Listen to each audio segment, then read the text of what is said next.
Hola, buenos días a todos y todas. Es un placer darles las bienvenidas a más un webinar de la serie organizada en colaboración entre el capítulo latinoamericano de la Sociedad Internacional de Epidemiología Ambiental y la UPS.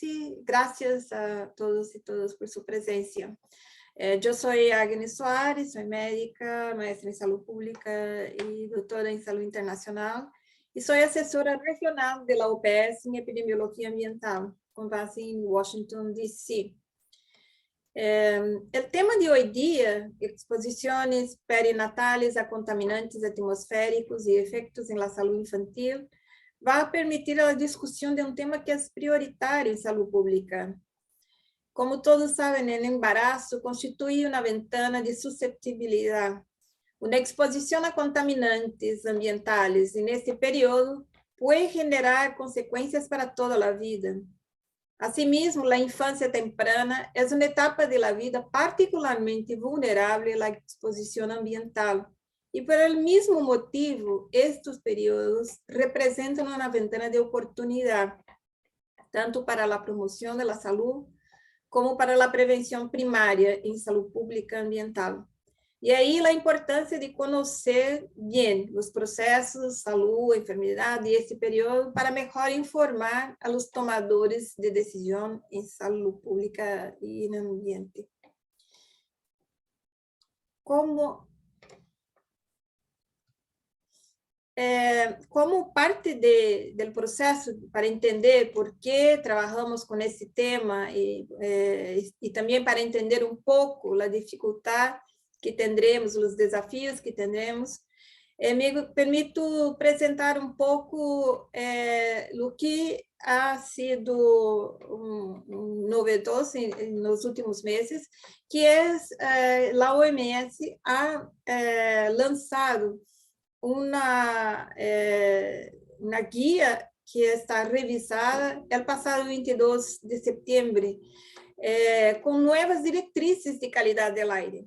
Entonces, para quien ya acompañaba el tema, sabe que muchos de nuestros países ya no cumplían con las normas, con las guías anteriores, con las directrices anteriores. Y estas nuevas directrices recomiendan niveles de calidad del aire a respecto de 6 contaminantes. Eso no significa que son los únicos, pero también significa que si logramos medir, acompañar y reducir estos contaminantes, seguramente incidiremos sobre otros. En las directrices, nessas nuevas directrices de la OMS, se estima que una reducción media anual de las concentraciones de partículas finas, de PM10, de 35 microgramos por metro cúbico hacia 10 microgramos por metro cúbico, permitiría reducir el número de funciones relacionadas con la contaminación en aproximadamente unos 15%. Hubo una reducción importante en los valores de los contaminantes del aire en estas nuevas directrices, y es sobre eso también que creo que sería importante conocer. Aquí en este cuadro, en esta tabla, se puede ver los valores anteriores para donde había un número de referencia, un valor de referencia, y cuánto se ha reducido en estas nuevas directrices. Este es fundamental conocer, no solamente como un aspecto de investigación científica, es el motivo por lo cual necesitamos tener investigación científica, es para garantizar no solamente que los niveles que están propuestos son protectores a la salud, como también para saber cómo avanzamos en esta protección. En comparación con las directrices anteriores, esta nueva directriz usa métodos de síntesis que son comunes a todos los contaminantes para los cuales hay niveles indicados. La evidencia ha sido muy reforzada con las nuevas revisiones sistemáticas que se ha hecho en especial para las guías, y hay mucho más hay menos incertidumbre en relación a lo que se propone, porque hay mucho más estudios que corroboran esta evidencia. Y además hay valores guías adicionales para ozono, NO2 y CO para 24 horas, que no había, y también se mantienen las metas intermediárias. Lo que se sabe es que hay el cumplimiento de esas directrices puede salvar millones de vidas y niños, en particular el tema de hoy día, podría haber una reducción significativa tanto de enfermedades respiratorias bajas, de las neumonias, por ejemplo, asma, pero también bajo peso al nacer y prematuridad, que hay un impacto muy importante en la vida de estos niños y niñas. Para mantener la posibilidad de trabajo y en términos de dónde están los países, esta es una directriz global, hay muchas diferencias entre los países en los niveles que se encuentran. Se mantiene la idea de haber metas intermedias y lo que era antes las directrices, por ejemplo, para PM2.5, que son las partículas finas, que era de 10 microgramas por metro cúbico, pasa a 5. Y así como nosotros ya hay una indicación. Ese es un desafío porque en nuestra región, por ejemplo, apenas Canadá y Estados Unidos están un poco más próximos de los valores de las directrices. Eso indica que 9 en cada 10 personas de las Américas viven en ciudades que ya superaron las directrices de calidad del aire de 2005, la anterior, entonces hay mucho trabajo que hacer. Y hay aún 90 millones de personas que siguen dependiendo de combustibles contaminantes para cocinar. Y eso también vamos a escuchar un poco más. Si vemos creo que todos reconocen esta figura que ha sido usada mucho en toda la pandemia, que es de aplanar la curva. Yo voy a hacer es como forzado un poco para quien estudia epidemiología, pues está absolutamente correcto, pero es bueno que para nosotros pensamos en la distribución de la población. Lo que queremos es cambiar la curva, es hacer con que la gente se mueva a la exposición más baja posible.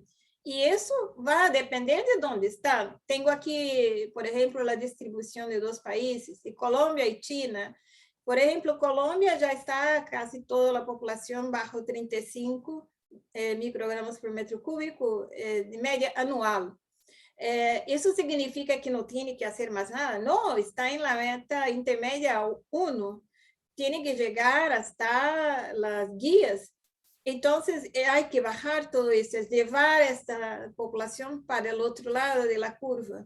Y así, de China, tiene una gran parte de su población que está por encima de la meta intermedia 1. Entonces, hasta llegar a la 4 y las guías, también hay todo un proceso diverso. Es conocer eso, es importante desde el punto de vista epidemiológico, no solamente para saber dónde están, pero para hacer propuestas de intervención que sean factibles y que se logre en un determinado plazo alcanzar las guías.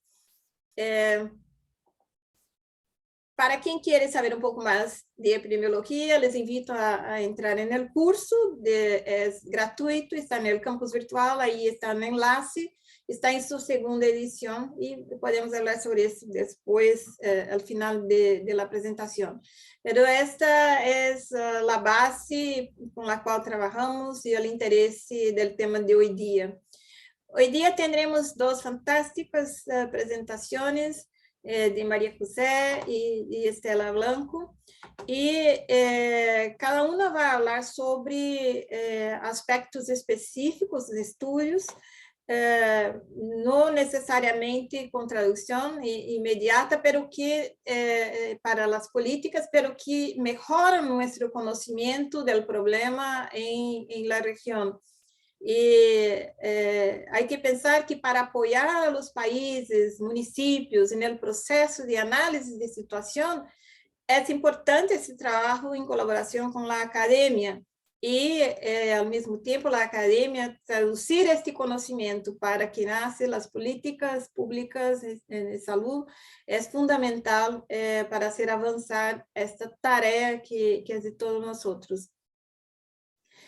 A primeira ponente é Estela Blanco, de Chile, é doutora epidemióloga com mais de 15 anos de experiência em estudos, abarcando temas desde obesidade, risco cardiovascular, a los efectos da contaminação atmosférica. Seus interesses de investigação se centram em aspectos metodológicos de inferência causal, e creio que vamos escutar sobre isso, e a importância dos primeiros 1000 dias de vida, que para quem trabalha com saúde pública entende muito bem o significado disso. No presente ano finalizou seu doutorado em saúde pública na Universidade de Chile, onde estudou os efeitos da contaminação atmosférica em los recém-nascidos e os possíveis efeitos para a saúde perinatal da mitigação da contaminação para Temuco e para as casas. Então, vai ser muito interessante conhecer um trabalho específico de intervenção. Depois, habla a doutora Maria José Rosa, que é de Honduras e é epidemióloga ambiental e recebeu seu doutorado da Escola de Saúde Pública da Universidade de Colômbia. Atualmente é catedrática no Departamento de Medicina Ambiental e Saúde Pública na Escola de Medicina ICANN de Mount Sinai. Seu enfoque ha sido em la investigação de exposições pré-natales e perinatales e a saúde respiratória de los niños. Então, duas apresentações muito importantes e específicas que nos vai ajudar a entender o problema e também buscar alguns caminhos.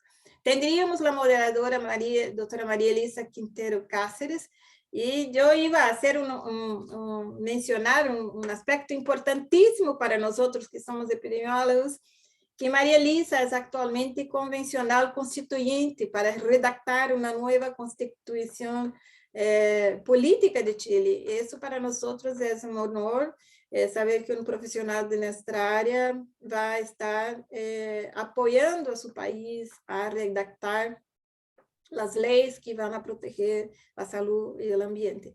Então, como ela estava muito ocupada, está hoje em dia, reemplaça Rafael, que ha trabalhado já há muito tempo também no campo, correntemente trabalha no Ministério de Saúde do Brasil e é como consultor da OPS de Brasil, e também com experiência em epidemiologia ambiental e membro do HSI-LAC, e que vai moderar a sessão. As perguntas podem ser enviadas por el chat. Por favor, pueden hacerlo durante las presentaciones. Cuando terminen las presentaciones, Dr. Rafael va a asumir la moderación y dirigir las preguntas a los presentadores. Muchas gracias y invito entonces a Estela para que inicie su presentación.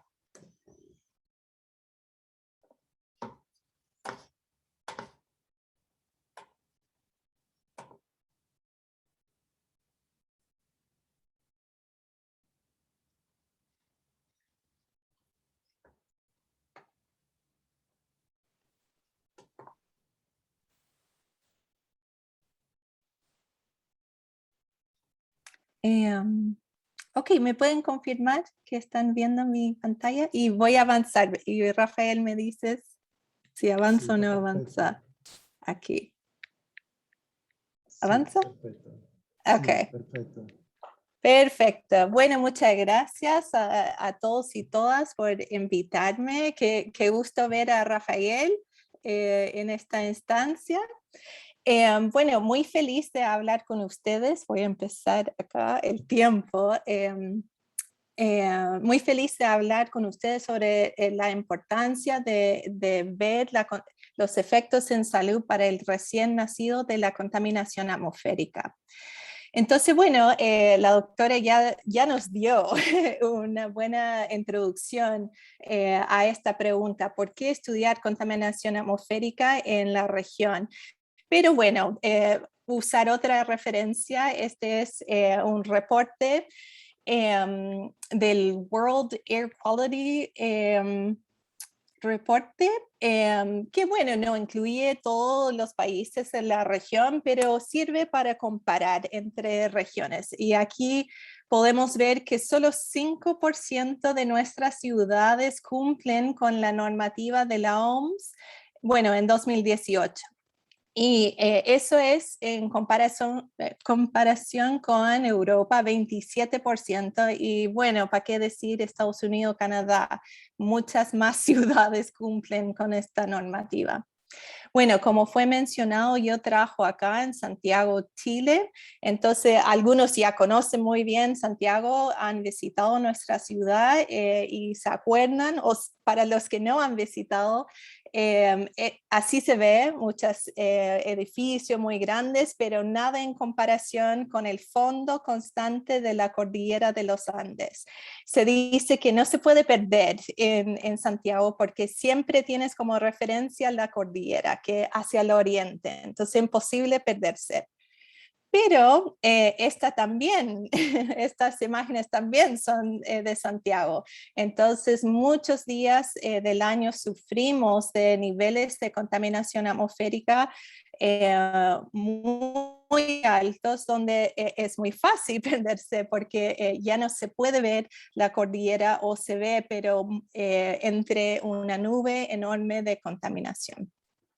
Entonces, a lo mejor hay alguien en el público que aún duda de que este es un problema para América Latina, porque están pensando, ya, pero Estela, este es un problema de ciudades grandes en América Latina. Santiago no es tan grande como Sao Paulo, como la Ciudad de México, de acuerdo, pero sigue siendo muy grande, 5 o 6 millones de personas. Pero entonces, para responder a esa duda, si es que hay, vamos al sur de Chile. Este es el magnífico sur de Chile, la región de la Araucanía, donde a lo mejor si visitan algún día van a ir, hay muchos volcanes, lagos, precioso. La ciudad principal de esta región es Temuco y fíjense en esta imagen. Estas son imágenes sacadas en el verano. Y esta es la misma ciudad de Temuco en el invierno. Y esto no es nube porque va a llover, sino por contaminación atmosférica. Entonces también a lo que voy es que insistir que este problema enorme de contaminación atmosférica en la región no es solamente de las ciudades grandes. Temuco, este caso, es una ciudad, sí, pero una ciudad mediana, chica, 200 personas. Y estas imágenes son iguales para todas las ciudades, casi todas las ciudades del sur de Chile. ¿Por qué? Porque es un caso bien particular, porque usan leña para calentar sus casas y dependiendo de la familia para cocinar también. Entonces, bueno, ya que estamos todos de acuerdo que es un problema para América Latina, ahora cambiamos a los efectos en salud. Entonces, por mucho tiempo hay una larga historia de evidencia sobre los efectos de corto y largo plazo. Vamos a escuchar en la siguiente presentación sobre efectos respiratorios, pero aquí me voy a enfocar en los efectos en el recién nacido. Hay evidencia que a mayor exposición a contaminación atmosférica, mayor el riesgo para parto pretérmino, bajo peso al nacer, entre otros efectos para el recién nacido. Pero destaco el parto pretérmino porque a nivel internacional va en aumento y en términos económicos, que no me gusta mucho hablar de esa parte económica, pero es importante, un parto pretérmino es un costo enorme para los sistemas de salud y hospital, clínicas particulares. ¿Ya? Entonces, el tercer punto que voy a hablar es sobre la mitigación de la contaminación atmosférica. Bueno, ya vimos esta imagen que hay nuevas directrices de calidad de aire y eso es obviamente a nivel global y como fue mencionado también, tal vez se ve muy difícil de cumplir esas directrices dependiendo del contexto, pero muchos países, y aquí hablo de Chile, tienen sus propias normas, ¿cierto? Entonces hay la meta ideal, que podríamos decir que son las directrices de la OMS, pero también mínimamente o no debemos estar cumpliendo o trabajando hacia cumplir las normas locales. Esto ya fue mostrado, así que no voy a insistir mucho, pero lo que me gustó mucho de las nuevas directrices es estos objetivos entre medio, o sea que para muchos de nosotros cumplir con la meta final se ve como casi imposible, pero podemos caminar, ir paso a paso, intentar llegar a esa meta a través de estos intermediarios. Entonces, si no estamos cumpliendo con el 1, vamos por el 1. Ya cumplido eso, vamos por el 2. ¿Ya? Y bueno, de nuevo, en el caso de Chile, el gobierno ha empujado en términos de cumplir las normas nacionales con planes de descontaminación atmosférica para ciudades que no están cumpliendo con las normas nacionales. Y parte de este plan de descontaminación hacen una evaluación de los beneficios que incluye beneficios en salud. Entonces, si se fijan acá, el mismo gobierno, el Ministerio de Medio Ambiente estima cuántos casos menos de mortalidad, de hospitalizaciones, de visitas a urgencia haría o tendríamos al cumplir con las normas nacionales. Entonces, esto es muy positivo, es algo muy positivo que tiene Chile, que hacen estas evaluaciones, que es parte, los beneficios en salud es parte de la evaluación de las políticas públicas, pero a mi modo de ver, y lo que voy a hablar hoy, es lo que falta en este análisis es posibles beneficios en salud para el recién nacido. De nuevo, parto pretérmino es uno de los efectos adversos al nacer más frecuentes, es muy costoso. Entonces, ¿para qué no evaluar los posibles beneficios para ese desenlace a raíz de mitigación de la contaminación atmosférica?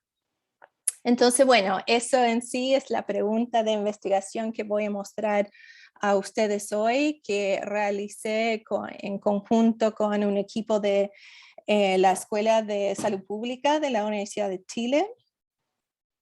Entonces, la pregunta en sí es, ¿cuáles son los beneficios posibles, potenciales en términos de salud perinatal? Aquí solo voy a hablar de parto pretérmino, relacionado con distintas intervenciones para la mitigación de contaminación atmosférica. Entonces, para contestar esta pregunta, teníamos un proyecto más grande, internacional, con varios investigadores. A lo mejor ustedes conocen estos nombres. En sí fue un estudio de cohorte retrospectiva. Tomamos información de la ficha de papela, ficha de parto de todos los nacidos en el Hospital Regional de Temuco en estos años. No voy a hablar en mucho detalle de esta parte del proyecto que es muy interesante, pero es para otro tipo de webinar.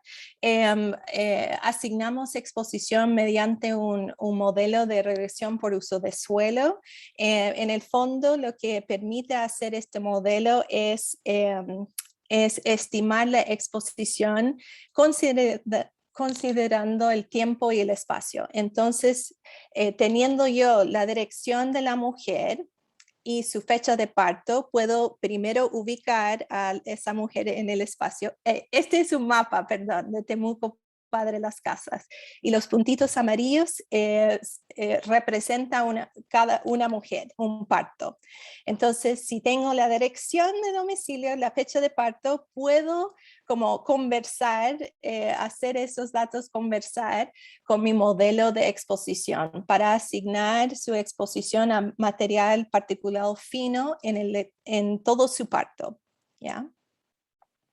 Ok, y la parte que es de inferencia causal, que espero que sirva como de inspiración a otros, es que utilicé la fórmula G o computación G, que es una metodología de inferencia causal, donde las medidas de mitigación son escenarios contrafactuales. En el fondo lo que uno hace es se compara las estimaciones con el curso natural. El caso de ninguna intervención, lo que pasó realmente. Este es un modelo ajustado y vimos precisión con intervalos de confianza. Entonces, lo que quiero explicar es que en mi caso yo elegí 4 medidas de mitigación. Hoy día solo voy a hablar de las primeras 2 que son para cumplir normativas, porque sentí que eso sería más como general para una persona en cualquier parte de la región. Entonces, ¿qué pasaría si hubiera cumplido Temuco Padre Las Casas en mi zona de estudio con la recomendación de la OMS? ¿Y qué hubiera pasado si hubiera cumplido la norma chilena?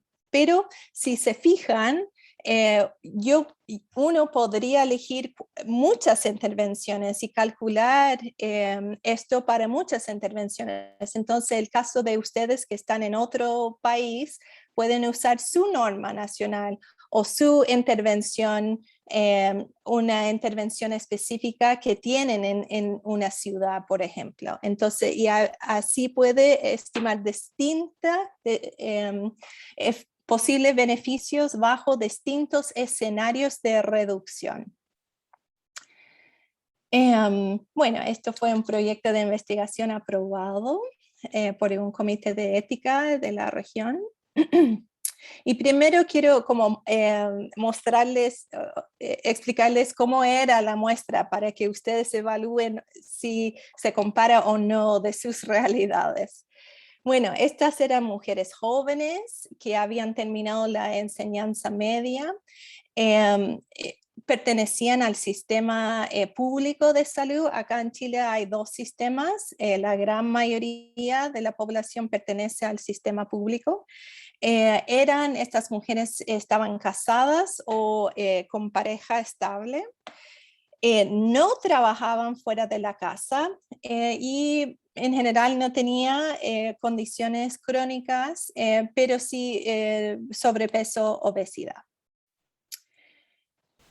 En términos de eventos adversos al nacer, me voy a enfocar netamente en parto pretérmino. Este hospital en estos años tenía una prevalencia de 10%, lo que es un poco mayor al promedio nacional.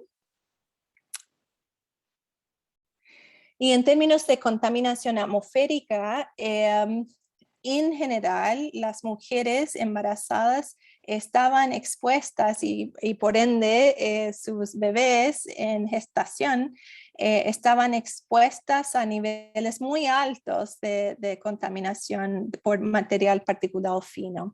Y estos máximos no son errores, si se fijan, o sea, algunos días de mucha, pero mucha contaminación en este sector. Pero bueno, vamos a lo importante.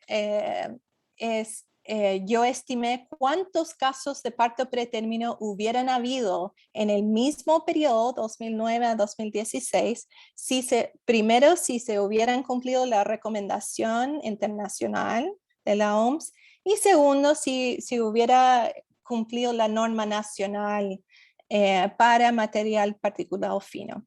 Entonces, de nuevo, hay que empezar con el curso natural, el caso de ninguna intervención, que estas recomendaciones no fueron cumplidas, ¿ya? Entonces, la prevalencia de parto pretérmino es de un 10%, lo que significa como 1.300 casos de parto pretérmino. Entonces, ahora bajo el mundo contrafactual,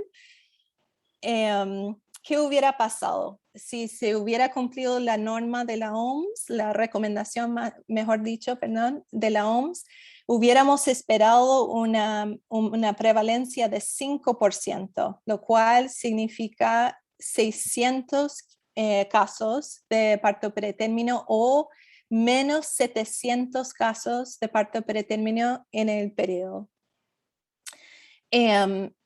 Si a lo mejor están diciendo, ya está súper bien, pero imposible, imposible cumplir con esa norma. Fantástico. De nuevo, yo creo que estamos todos de acuerdo que mínimamente debemos cumplir con nuestras normas nacionales para la contaminación atmosférica.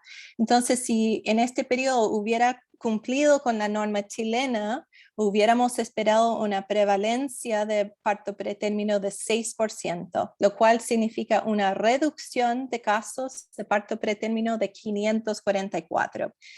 Esto es para el periodo total, entonces si transformamos esto a casos por año, serían 88 y 68 casos menos por año en un hospital en una ciudad mediana. Eso aquí.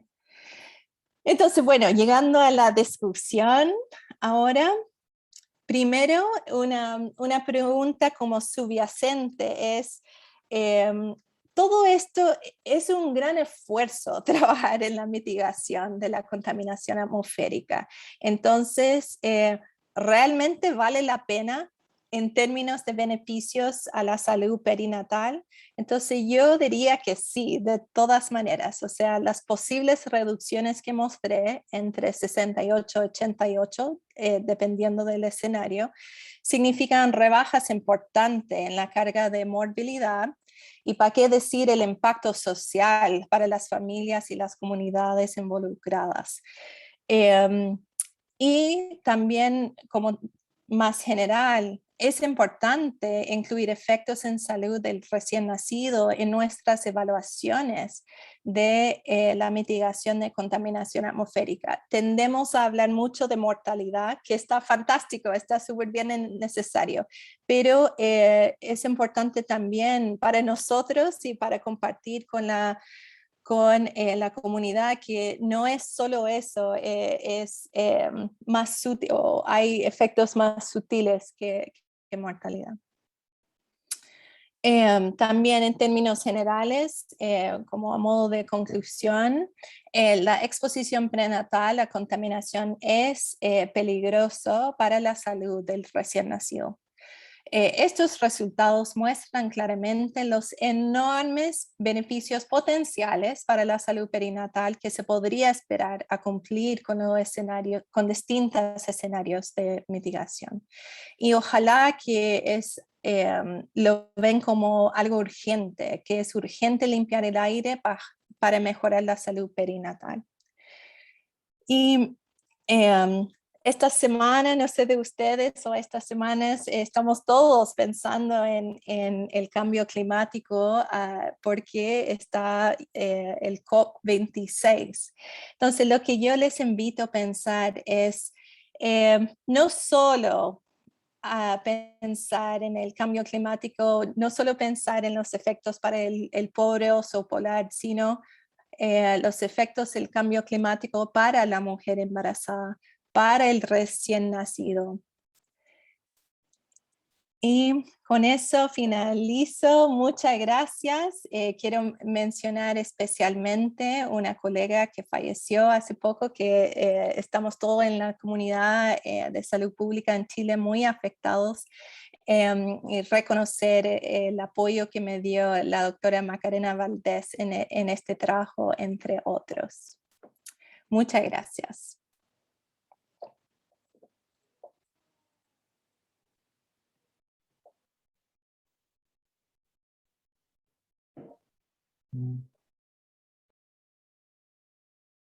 Muchísimas gracias, Estela, por su excelente presentación, los resultados increíbles de su proyecto que llaman a nosotros la atención para la importancia de proteger la salud de los niños y reducir las contaminaciones del aire. Y ahora mismo vamos a invitar a María José para su presentación y después abrimos para preguntas, ¿vale? Muchísimas gracias. María José. Bueno, gracias Rafa, gracias Estela por esa muy buena presentación porque creo que eso ayuda bastante también con el background de la mía. Entonces yo les voy a hablar sobre la exposición perinatal a la contaminación ambiental y la salud respiratoria infantil.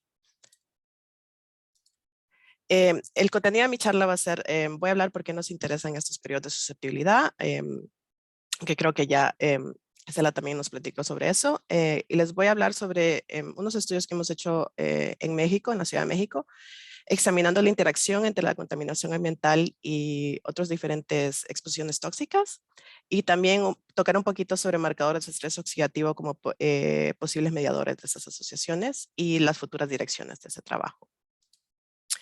Bueno, periodos de susceptibilidad. Bueno, ya no voy a tocar mucho en esto porque Estela lo dijo muy bien. Sabemos que experiencias al comienzo de la vida pueden influenciar la salud y el desarrollo de enfermedades más tarde en la vida. Por ejemplo, sabemos que exposiciones tóxicas pueden estar asociadas con el bajo peso al nacer o con el nacimiento pretérmino, y sabemos que ese es un factor de riesgo para desarrollar otras enfermedades más tarde en la vida, como hipertensión, enfermedades cardiovasculares, pulmonares y diabetes.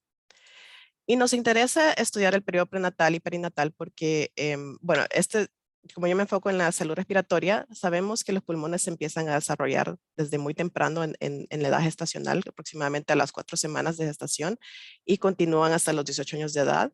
Entonces hay muchas oportunidades durante estos periodos para que estas exposiciones tóxicas pueden impactar procesos biológicos. Y al estudiar estas ventanas de susceptibilidad de exposición nos pueden decir algo sobre la biología, porque ustedes saben, usualmente en la epidemiología estamos vinculando una exposición con ya sea una enfermedad o algún síntoma. Entonces, si nos enfocamos un poco más en esta ventana de susceptibilidad, podemos ver, nos puede decir algo sobre el fenotipo de desarrollo, qué es lo que está pasando durante ese tiempo, y nos puede nos puede decir un poco más sobre el mecanismo. Si vemos una asociación solo durante este periodo, ¿qué es lo que significa? ¿Por qué lo vemos solamente durante ese periodo? Entonces, con eso en mente, les voy a hablar sobre un estudio que hicimos viendo la interacción entre el estrés psicosocial y la exposición a la contaminación ambiental prenatal y los síntomas respiratorios. Como muchos de ustedes saben, el PM2.5 en la Ciudad de México, la contaminación ambiental es un problema en la Ciudad de México. En el 2018, el promedio de niveles de PM2.5 fue de 19.7 microgramos por metro cúbico. Y la Ciudad de México es la capital número 30 con niveles más altos de PM2.5 en el mundo. Esta es una foto mostrándoles la Ciudad de México cuando un día que hubo mucha contaminación.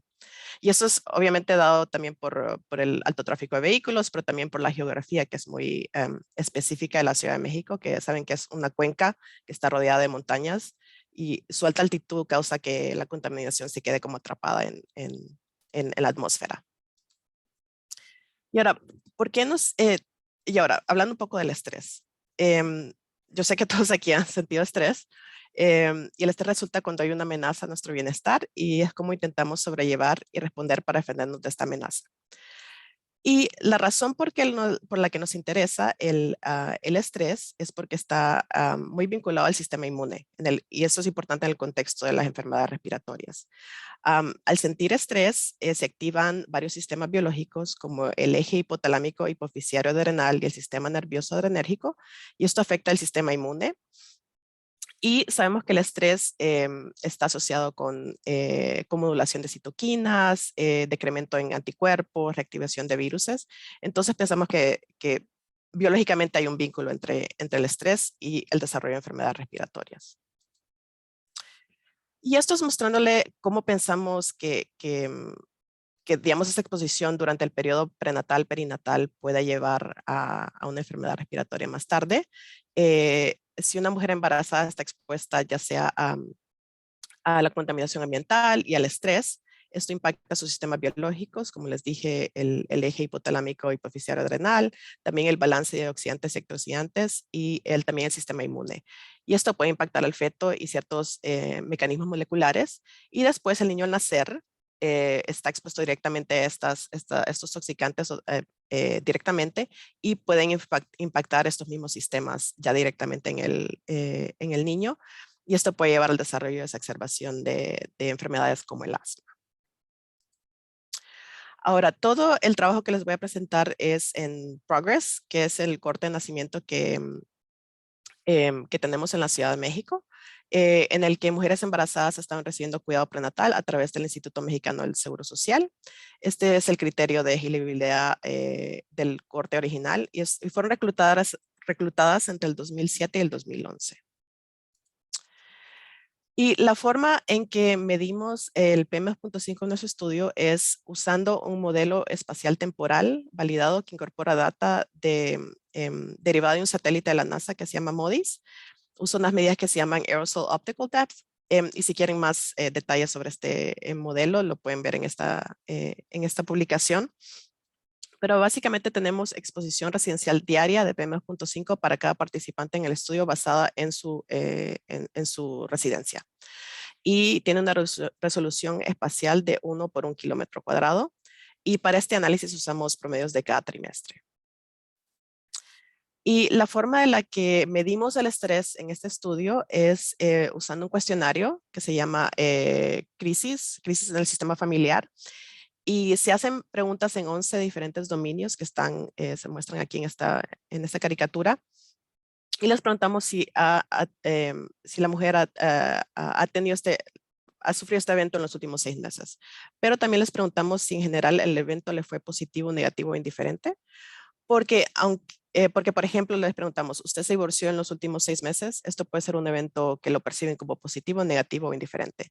Y hacemos una suma de los eventos negativos porque pensamos que eso refleja que hay más estrés. En cuanto a cómo medimos los efectos respiratorios, usamos el cuestionario ISAC, por sus siglas en inglés, del Estudio Internacional de Asma y Alergias en la Niñez. Y estamos viendo respuestas que fueron dadas en la visita de 4 o 5 años de edad. Entonces, vinculando la contaminación ambiental prenatal a efectos ya en la niñez. Y extraímos del cuestionario 2 preguntas. ¿Tuvo su hijo alguna vez en su vida sibilancias o silbido en el pecho? Y ha tenido su hijo sibilancias o silbido en el pecho en los últimos 12 meses. Y para este análisis tuvimos 552 participantes con datos completos. Y en el interés de tiempo solo les voy a mostrar nuestros resultados principales. Aquí lo que vimos fue que el PM2.5 específicamente durante el primer trimestre está asociado con un incremento en el riesgo de sibilancia en los últimos 12 meses a los 4 años de edad, pero solo en los participantes cuyas madres reportaron tener estrés prenatal alto. Comparado con las que tenían estrés prenatal bajo, como lo ven aquí en esta gráfica, y tuvimos una interacción significativa. Y volviendo a lo que les dije al principio, como solo vimos esta asociación en el primer trimestre, quisimos como vincularlo otra vez a procesos biológicos. ¿Qué es lo que está pasando durante el primer trimestre? Y sabemos que corresponde a cuando comienza a ramificar el árbol traqueobronquial y la formación estructural de las vías respiratorias. Entonces pensamos que una exposición tóxica durante este periodo puede programar de alguna forma las células progenitoras y puede tener un impacto que después haga que el niño sea más susceptible a una enfermedad respiratoria más tarde en la vida. Y ahora, bueno, solo les voy a hablar de interacciones. Otro estudio que hicimos viendo la interacción entre la contaminación ambiental perinatal y el humo pasivo de tabaco y los síntomas respiratorios. Y en este el objetivo fue examinar el efecto en conjunto de la exposición perinatal al PM2.5 y el humo pasivo prenatal en síntomas respiratorios en niños ya cuando ya tenían 6 y 7 años de edad. Esto siempre fue en el mismo corte de Progress en la Ciudad de México. Usamos nuestros mismos métodos de exposición para medir el PM2.5. Aquí sí estamos usando medidas diarias. Y el humo de tabaco pasivo lo determinamos por cuestionario. Se les preguntó a las mujeres si alguien fumaba dentro de su casa durante el segundo o tercer trimestre de embarazo. La mayoría de nuestras mujeres reportaron que ellas mismas no fumaban durante el embarazo. Fue por eso que nos enfocamos en el humo pasivo. Y para los efectos respiratorios de interés, usamos otra vez el ISAC. Esta vez estamos usando las preguntas que se hicieron en la visita de 6-7 años, ya cuando los niños están un poco más grandes. Y les preguntamos otra vez si tuvo su hijo alguna vez sibilancia en la vida y si ha tenido sibilancias en los últimos 12 meses. Y para este análisis, incorporamos todos los datos diarios usando un modelo distributivo de LAGS. Básicamente incorporamos todos los datos diarios que teníamos sobre las mujeres durante el periodo prenatal y también el primer año de vida postnatal. Y solo incluimos niños nacidos a término completo y teníamos 500 niños para este análisis. Ahora, para orientarlos aquí, si no están familiarizados con el DLM que le decimos, aquí básicamente tenemos 705, digamos, regresiones, donde queremos ver durante cada uno de estos días si hay una asociación con un incremento en el riesgo de tener sibilancias en el pasado. Y lo que nos interesa saber es que los intervalos de confianza no pasen 1. Entonces, lo que descubrimos aquí fue que hubo una ventana de susceptibilidad empezando desde el segundo trimestre hasta aproximadamente 20 semanas postnatales, donde el incremento en el PM2.5 durante ese periodo está asociado con un mayor riesgo de haber tenido sibilancias alguna vez en el pasado en los niños. Y este modelo fue ajustado por varias variables. Y hicimos lo mismo con la sibilancia en los últimos 12 meses. Y aquí vimos que solo es en el periodo postnatal, durante el primer año de vida postnatal, vimos que el PM2.5 durante este periodo está asociado con tener un mayor riesgo de tener sibilancia en los últimos 12 meses a los 6 años de edad. Y al examinar la interacción con el humo pasivo, lo estratificamos por si las mujeres respondieron sí o no, están expuestas al humo pasivo. Y aquí lo que vimos fue algo similar con lo que vimos con el estrés, que el riesgo de tener sibilancia alguna vez en el pasado es mucho más alto, asociado con el PM2.5 es mucho más alto en los niños cuyas madres también reportaron haber tenido exposición al humo del tabaco pasivo durante el embarazo. Y básicamente vemos lo mismo también para las sibilancias en los últimos 12 meses. Aquí también vemos que el riesgo acumulativo es mucho más alto si los niños están expuestos a el PM2.5 en conjunto con el humo del tabaco pasivo. Y vimos también que las ventanas son similares cuando lo estratificamos. Y lo que concluimos de este análisis es que el aumento del PM2.5 durante este periodo perinatal, no solo el periodo prenatal, sino que el primer año de vida está asociado con mayor riesgo de tener sibilancias en niños que viven en la Ciudad de México, y que esas asociaciones persistían solo en niños cuyas madres estuvieron expuestas al humo del tabaco pasivo en el embarazo, y que es importante considerar exposiciones concurrentes de químicos para mejor caracterizar el riesgo ambiental en los niños. Y tengo que decir que este fue un proyecto liderado por mi asistente de investigación, Nadia Rivera. Y también para mostrarles estos resultados, también porque, como lo han dicho Celia y Agnes, también es muy difícil, toma mucho, o sea, es trabajo duro tratar de, por ejemplo, disminuir la contaminación ambiental. Entonces, esa es una forma en la que podemos quizá mitigar el riesgo al poder mitigar otras exposiciones que tienen efectos sinérgicos con la contaminación ambiental. Digamos que, por ejemplo, es mucho más fácil decirle a alguien, a una mujer embarazada, no esté cerca de alguien que fume tabaco, a decirle no salga a la calle porque hay mucha contaminación ambiental.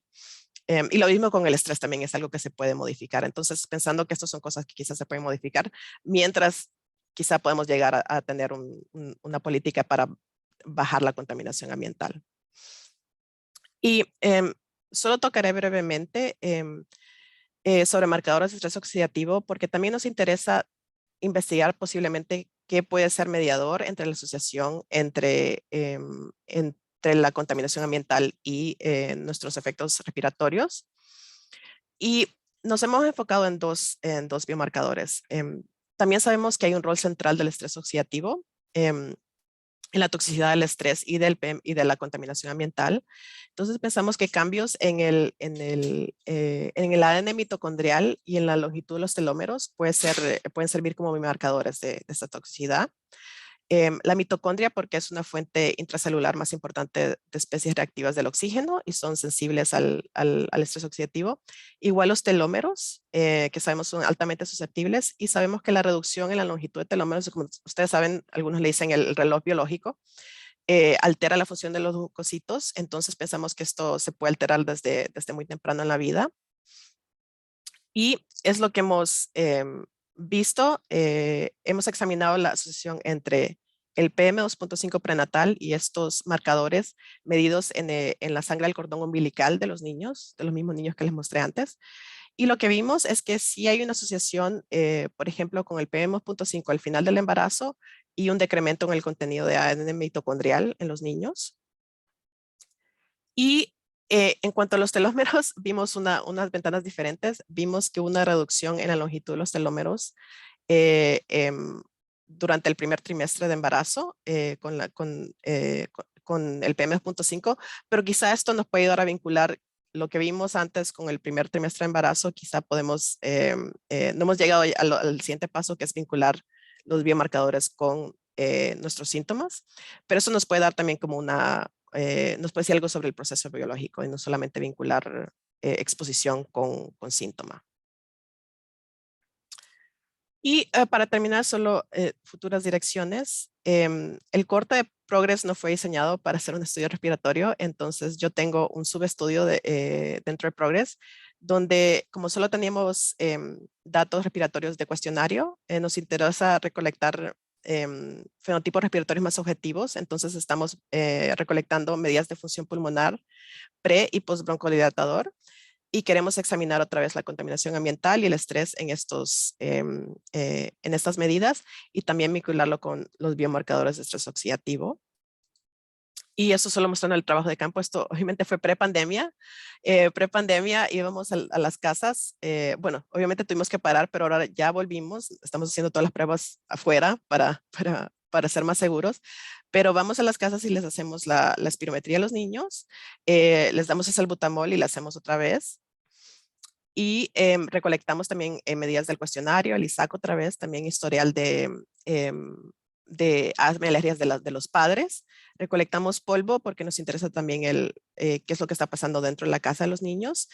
Y recolectamos células nasales para medir esos mismos biomarcadores, bueno, el ADN mitocondrial, porque pensamos que las células nasales reflejan más lo que está pasando en los pulmones más que la sangre. Entonces, ese es el proyecto que tenemos, que esperamos ya que la pandemia ha calmado un poco, podamos terminar. Y en el futuro lo que pensamos es integrarlo también con la ómica.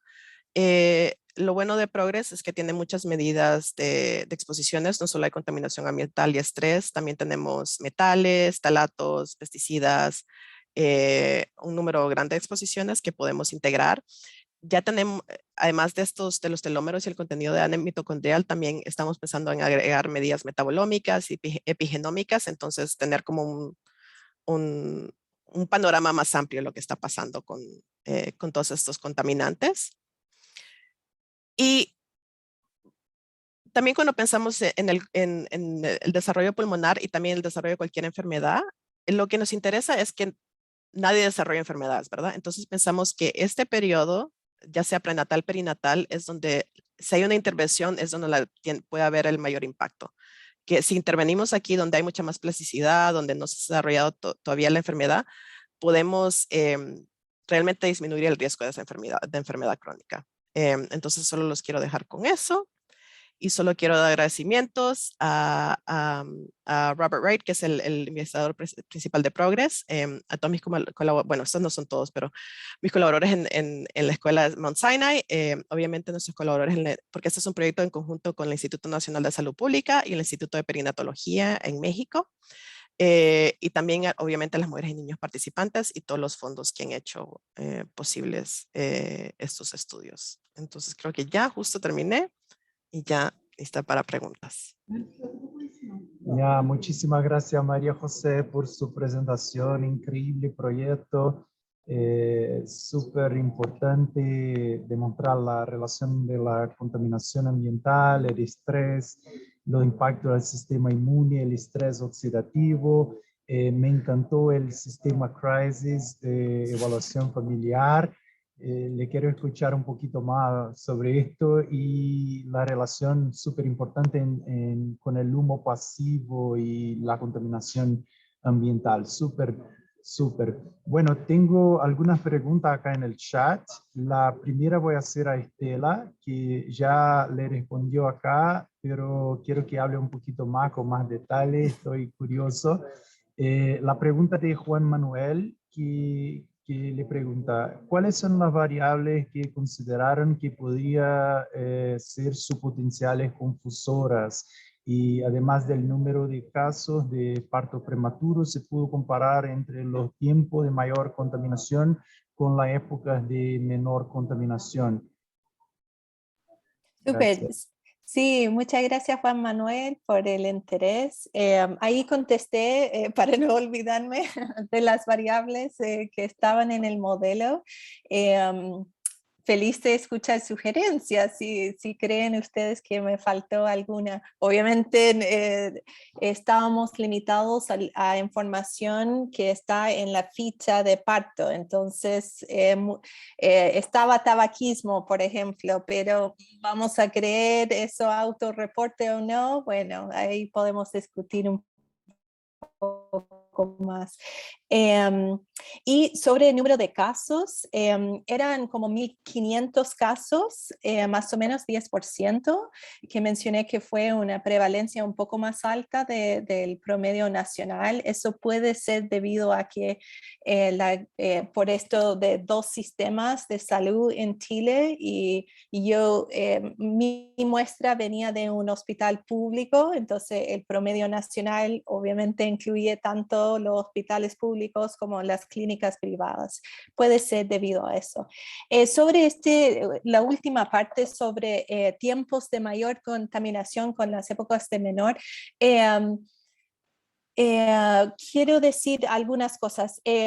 Yo no evalué como, estas mujeres tuvo más días de mayor contaminación y estos menos. Es todo un continuo y podría haber mostrado, ahora que lo pienso, una gráfica de la contaminación en Temuco, que es la misma figura para todas las ciudades del sur de Chile. En el fondo es bien estacional, o sea, baja la temperatura, otoño, invierno, sube la contaminación, sube la temperatura, primavera, verano, baja la contaminación.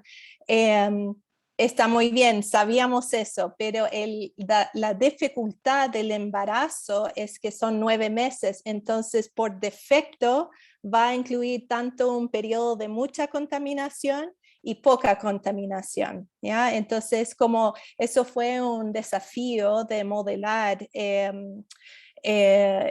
los efectos en salud. Y también, bueno, lo que no llegué a dar muchos detalles, pero la ventaja de usar un modelo de regresión por uso de suelo que muy parecido al modelo que mostró María José en términos de poder, es sensible el modelo de variación de niveles dentro de una ciudad. Es una ventaja comparado con solo usar información de los sitios de monitoreo. Entre hacer eso y nada, mejor eso, claramente, pero eso también, porque algunas mujeres vivían en barrios, sectores donde no solo ellas, pero todas sus vecinas tenían estufas de leña, comparado con una mujer que vivía más cerca de la zona rural. Entonces su vecina tenía tal vez la estufa con leña, pero su vecina vivía muy lejos, ¿se entiende? Entonces eso quiero mencionar, pero no sería malo hacer otro análisis he estado pensando de si es una cosa, un efecto de la exposición cumulativa, o sea, durante todo el embarazo, o importa que tenga días mayor a 100 microgramos por metro cúbico, por ejemplo, hablar de los extremos. Porque muchas veces, no sé en contexto de ustedes, sus países, pero acá en Chile habla mucho de la emergencia, cuando los niveles sobrepasan cierto umbral y ahí sí hay que hacer cosas. Todos dejen de quemar leña, pero me pregunto si eso realmente protege la salud del recién nacido. Yo diría que no, pero hace falta hacer el análisis para comprobar. Gracias. Gracias, muchas gracias Estela por la aclaración. Bueno, y ahora quiero escuchar un poquito más de María José acerca del sistema crisis de evaluación familiar. ¿Cuáles son las variables que han sido consideradas?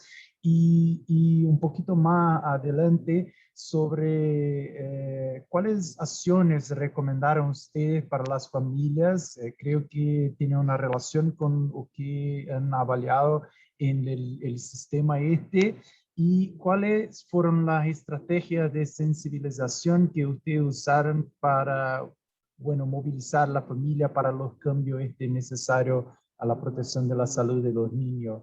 Por favor, María José, ¿se puede?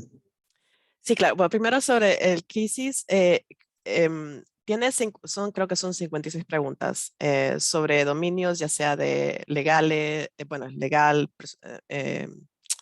relaciones personales, discriminación, seguridad, ya sea en la casa o en la...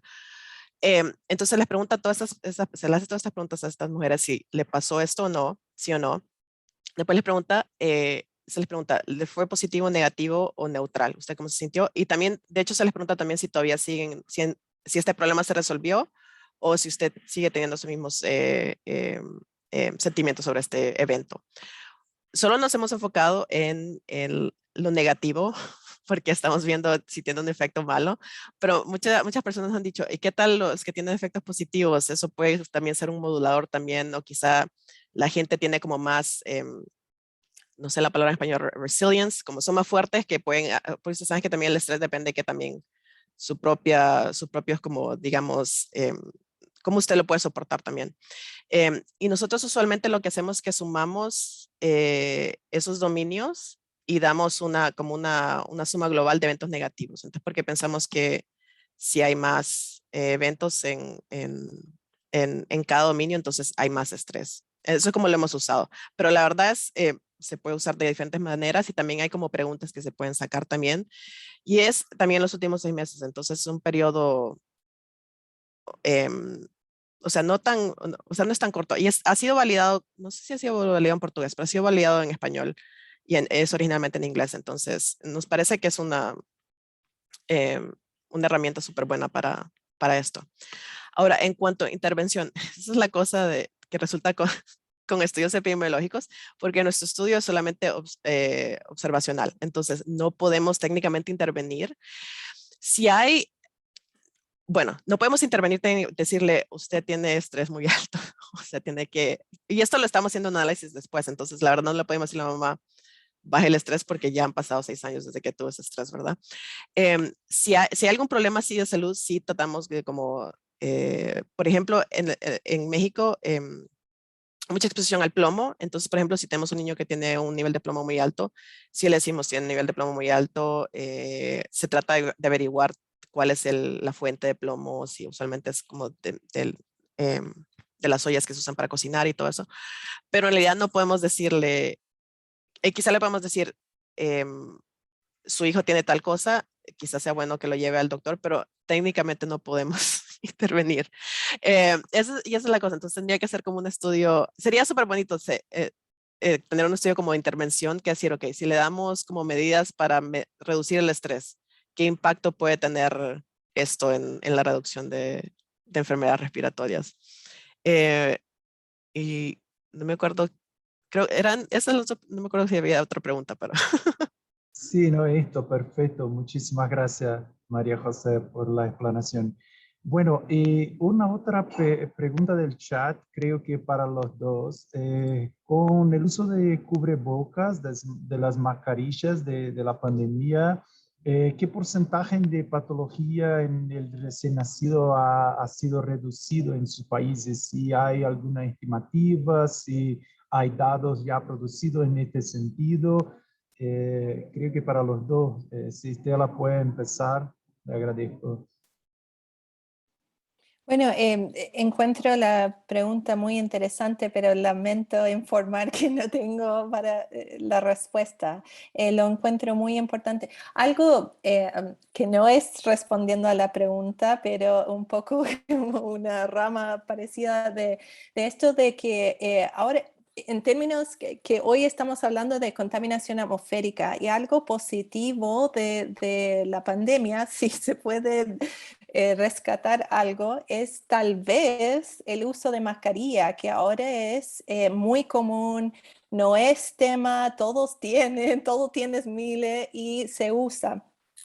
Y si no encontramos una manera de bajar los niveles de contaminación atmosférica, eso podría por primera vez para mí, ir pensando en una intervención individual para días de mucha contaminación, que de nuevo, puedo hablar solamente del caso de Chile, que como mostré, hemos vivido con niveles en las nubes de contaminación atmosférica por mucho, mucho tiempo y jamás fue mencionado el uso de mascarilla.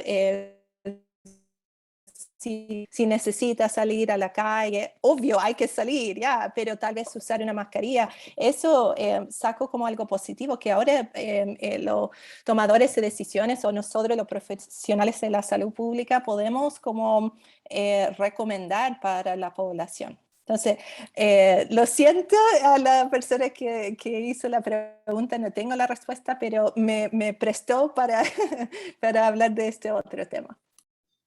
Súper bueno insights. Muchas gracias, Estela. Bueno, María José, por favor. Sí, bueno, yo tampoco tengo la respuesta a esta pregunta, pero también quiero decir que sería muy interesante examinar la pandemia no solo por el uso de mascarillas, sino también porque hubo una reducción en movimiento de las personas. Entonces, obviamente disminuyó la contaminación ambiental específicamente durante el periodo de cuarentena, porque la gente no estaba circulando. Entonces, quizá el efecto también sea magnificado. Sí, tuvo un efecto de las mascarillas, también un efecto magnificado porque la gente no estaba saliendo de su casa y habían menos vehículos. Y creo que de hecho sí en México, no sé si han visto si se ha reducido algo en términos de salud, pero sí hubo una reducción bastante en contaminación ambiental durante ese periodo que había reducción o sea, que se limitó el transporte.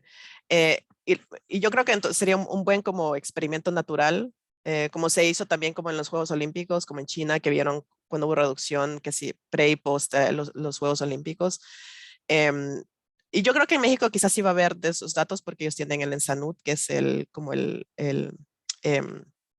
la encuesta que hacen de salud todos los años. Entonces, la están haciendo ahorita, entonces creo que sería bueno como checar si hay cambios en esos niveles de salud. Gracias, muchas gracias. Tengo una pregunta acá de João Paulo, de Brasil. Un abrazo, João Paulo. A Estela, en Chile, la parte norte de Chile es menos fría y hay problemas también con la quema de carbón y todo. Ya, muchas gracias, João Paulo. Buen punto. No, no hay, no es así tan común esto de la quema de leña en el norte de Chile. Ahora sí, a diferencia que el sur, el norte de Chile es la zona de mucha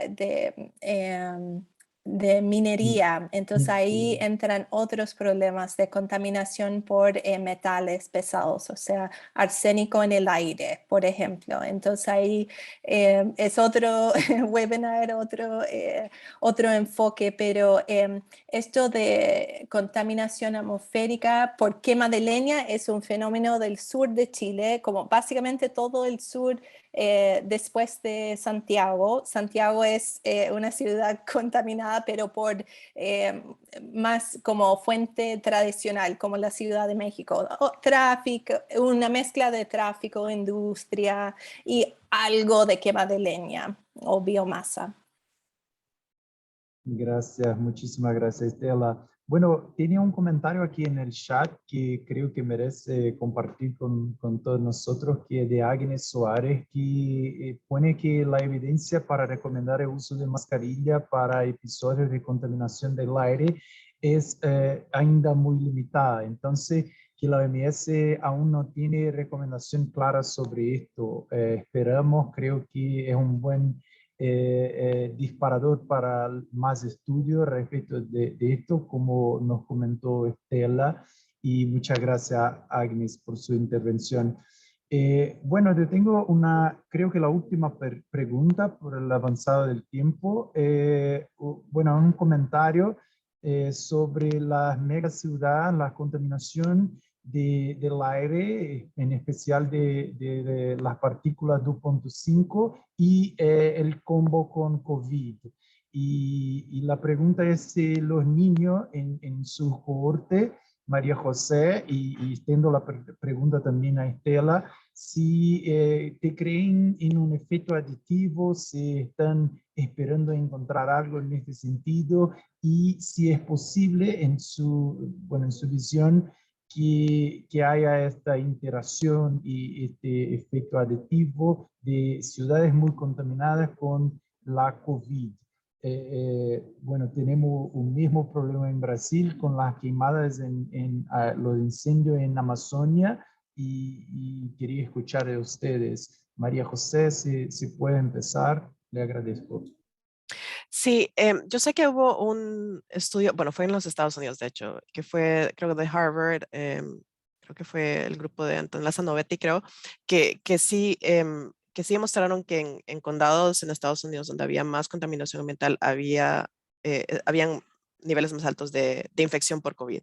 Ahora, en cuanto a interacción, eso sí sería muy importante porque a veces se piensa que las partículas de PM.5 se ha dicho que actúan como bueno, no sé cómo se dice en español, adjuvantes de, por ejemplo, de alérgenos que pueden también llevar otras partículas.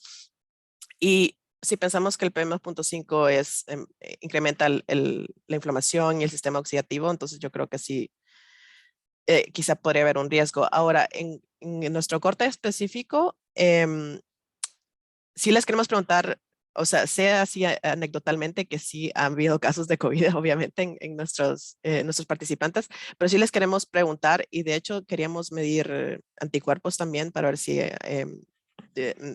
fue una infección reciente. Y sería interesante entonces ver también la interacción entre PM2.5 y el COVID-19. Ahora, las mujeres del corte, unas sí todavía se están quedando embarazadas, pero la mayoría de los hijos, ya los niños ahorita ya tienen entre 11 y 12 años. Entonces ya la mayoría como que ya no está embarazada, pero creo que sería muy interesante ver eso en mujeres embarazadas. Gracias, María José. Estela, por favor. Sí, gracias.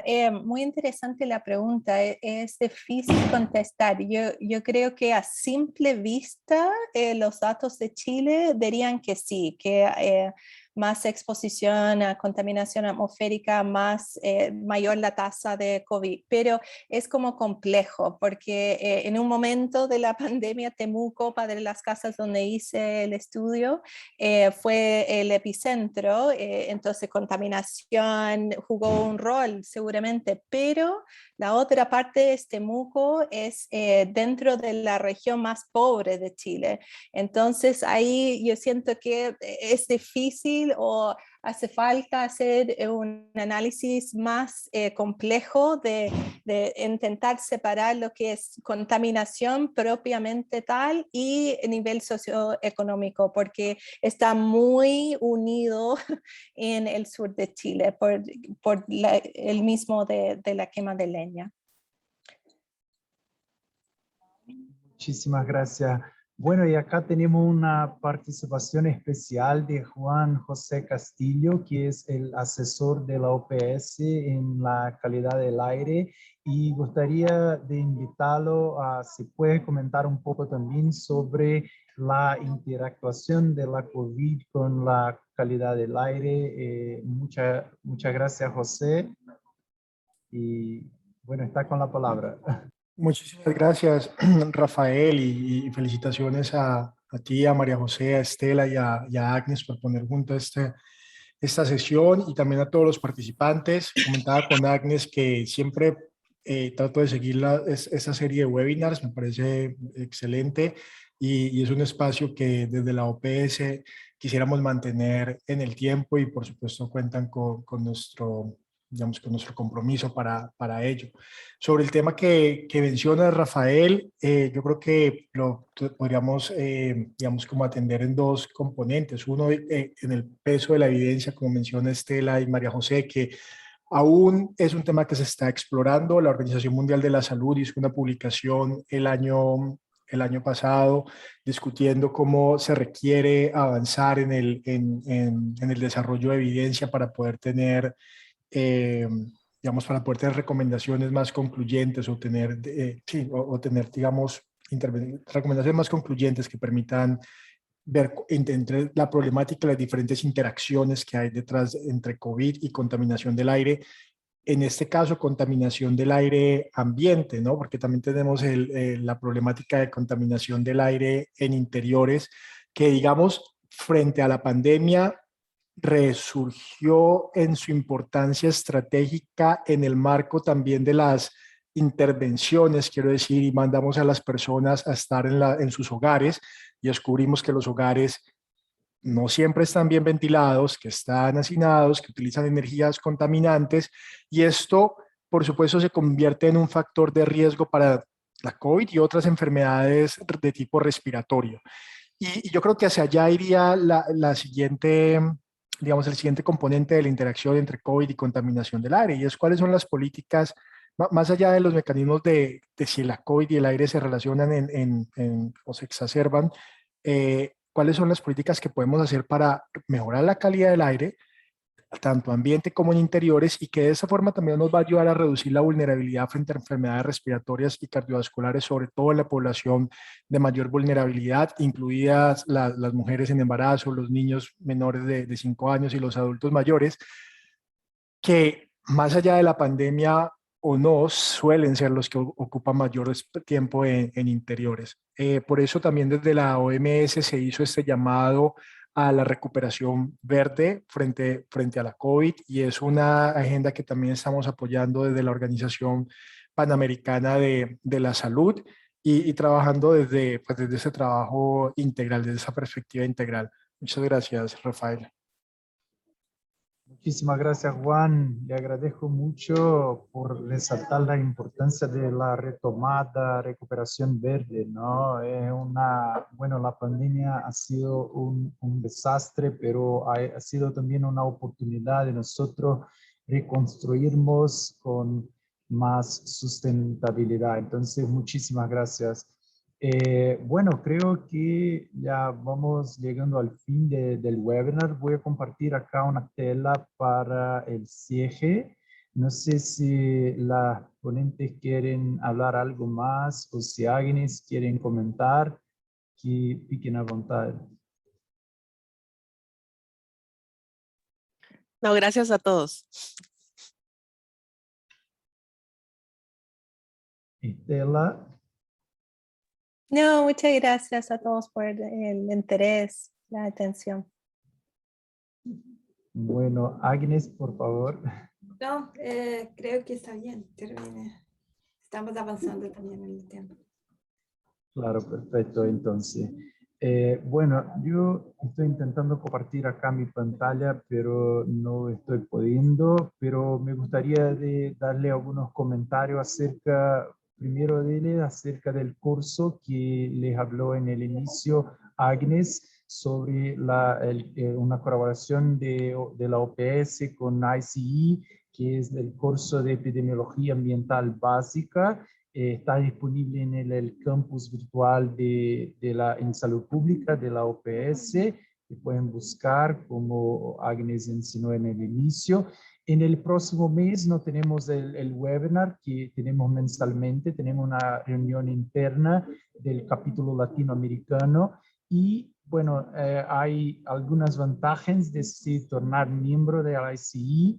Te pueden buscar en el sitio www.iceepi.org y el sitio del capítulo latinoamericano también, que es www.ice-lac.org.